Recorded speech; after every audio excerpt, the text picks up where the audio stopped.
कहानी 1960 के दशक के उत्तरार्ध में शुरू होती है, जब डोना नाम की एक युवती को अपनी मां से उपहार के रूप में रैगेडी एन गुड़िया मिली। डोना अपनी रूममेट एंजी के साथ एक छोटे से अपार्टमेंट में रह रही थी।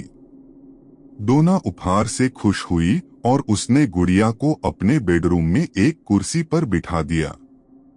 हालांकि गुड़िया के घर में प्रवेश करने के लगभग तुरंत बाद अजीब चीजें होने लगीं।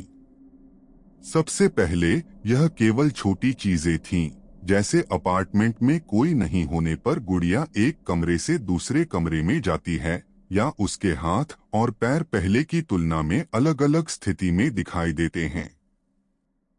जब भी गुड़िया होती तो कमरा भी ठंडा लगता। डोना और एंजी ने इन घटनाओं के बारे में तब तक नहीं सोचा जब तक कि वे अधिक तीव्र नहीं होने लगी। एक रात वे घर आए और पाया कि गुड़िया कुर्सी से बिस्तर पर चली गई थी। वे दोनों निश्चित थे कि जाने से पहले उन्होंने गुड़िया को कुर्सी पर छोड़ दिया था। जैसे जैसे समय बीतता गया, घटनाएं अधिक से अधिक होने लगीं और दोनों महिलाओं को ऐसा लगने लगा कि जब भी गुड़िया कमरे में होती है तो उन्हें देखा जा रहा है। उन्हें अजीब बुरे सपने भी आने लगे, जिसमें गुड़िया उन पर या अन्य लोगों पर हमला कर रही होगी। नर्वस और क्या करना है इसके बारे में अनिश्चित महसूस करते हुए डोना और एंजी ने एक माध्यम से मदद लेने का फैसला किया। माध्यम ने उन्हें बताया कि गुड़िया में एक युवा लड़की की आत्मा का वास था जो अपार्टमेंट की इमारत में मर गई थी। लड़की का नाम एनाबेल था और वह गुड़िया से जुड़ी हुई थी क्योंकि यह उसे कुछ याद दिलाती थी जिसे उसने जीवन में प्यार किया था।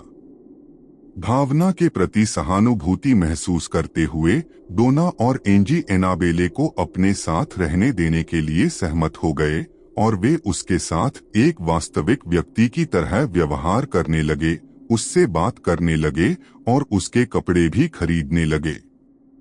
हालांकि चीजों ने जल्दी ही एक गहरा मोड़ ले लिया। एक रात डोना का एक पुरुष मित्र उनके साथ रहने आया। उसने गुड़िया का मजाक उड़ाया और उसे पूरे कमरे में फेंक दिया। इसके तुरंत बाद उन्होंने अपार्टमेंट छोड़ दिया और लगभग घातक दुर्घटना में शामिल हो गए। डोना और एंजी ने महसूस किया कि वे सिर्फ एक प्रेतबाधित गुड़िया की तुलना में कहीं अधिक भयावह चीज के साथ काम कर रहे थे। उन्होंने एक पुजारी से संपर्क किया, जिसने निर्धारित किया कि गुड़िया रखने वाली आत्मा एक छोटी लड़की की नहीं थी, बल्कि एक शैतानी संस्था थी जो एक बच्चे के रूप में प्रस्तुत कर रही थी। पुजारी ने अपार्टमेंट में एक भूत भगाने का प्रदर्शन किया और एनाबेले को अंततः हटा दिया गया और वॉरेंस ऑकल्ट म्यूजियम में ले जाया गया, जहां वह आज तक बनी हुई है, एक कांच के मामले में बंद है। संग्रहालय का दौरा करने वाले कई लोगों ने एनाबेले को देखकर बेचैनी की भावना महसूस करने की सूचना दी है और कुछ ने यह भी दावा किया है कि उन्होंने गुड़िया को हिलते देखा है या उसकी फुसफुसाहट सुनी है।